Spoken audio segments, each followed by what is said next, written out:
जय श्री कृष्ण। आशो संस्कृत पढ़ी।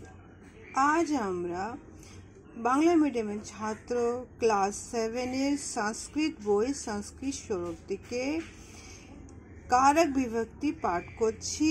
आज शेष विभक्ति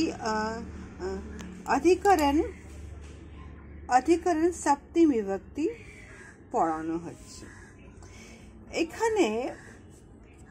এখানে प्रथम प्रश्न, अधिकरण सप्तमी विभक्ति काके बोले। আমরা শেষ ছটা বিভক্তি পড়ে নিয়েছি, জেনে নিয়েছি। आज এখানে अधिकरण सप्तमी विभक्ति क्रियार आधार के अधिकरण बोले। এখানে প্রশ্ন উঠবে ক্রিয়ার আধার के अधिकरण बोले মানে এখানে হচ্ছে যে কোনো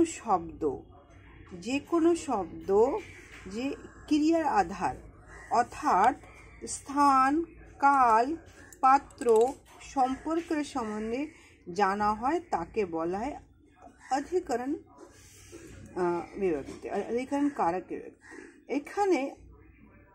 এখানে अधिकरण सप्तमी विभक्ति হয়। যেমন ফর एग्जाम्पल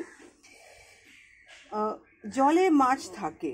এখানে থাকে ক্রিয়া কোথায় প্রশ্ন করে এবং উত্তরে আমরা পাই জলে, তাই জলে अधिकरण कारक হবে। যেমন এখানে অনেকগুলো एग्जाम्पल দেওয়া আছে, উদাহরণ দেওয়া আছে, যার ফলে আমরা এক এক করে বুঝবো। ছাত্রः विद्यालये पठन्ति। छात्राः विद्यालये पठन्ति। अहं ग्रामे वसामि। छात्रा विद्यालय এখানে সপ্তমী বিভক্তি লাগছে। এখানে বলাই হচ্ছে স্থান, কাল ও পাত্র সম্পর্কে জানানো হচ্ছে। এটা হচ্ছে अधिकरण विभक्ति, सप्तमी विभक्ति। अहम ग्रामे वसामि, ग्रामे স্থান, এটা স্থান হয়ে গেল। আচ্ছা, আশা করি তোমরা বুঝতে পারছো। अहम ग्रामे वसामि কোথায় আছি আমি, কোথায় বাস। আরেকটাই আছে মৎস্যঃ জলে वसामि, মাছ কোথায় থাকে। ক্রন্দন্তিঃ পুত্রঃ মাতাঃ গচ্ছন্তিঃ সমঃ। এখানে পুত্রে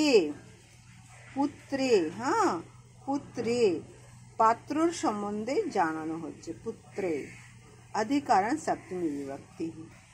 पर्वतेषु हिमालयः श्रेष्ठः। पर्वतेषु हिमालयः श्रेष्ठः। साहित्ये निपुणः वाणभट्टः। साहित्ये निपुणः वाणभट्टः। सूर्यः उदितेः प्रथिकः गमिष्यति। उदितेः কোথায় উদিত হচ্ছে, सूर्य उदिते হচ্ছে কাল। এটা अधिकरण सप्तमी विभक्ति। वर्षाशुः नदी वेगवती भवति। नदी वेगवती भवति, वेगवती তার স্থানটাকে এখানে দেখানো হচ্ছে, वेगवती। विविधानि पुष्पाणि उद्याने प्रस्फुटन्ति। उद्याने কোথায় স্থান, उद्याने। गाव गोशालायां तिष्ठति। गाव गोशालायां स्थान। सप्तमी कारक, अधिकरण कारक सप्तमी विभक्ति। धीवराः नदी तीरे वसन्ति समाः।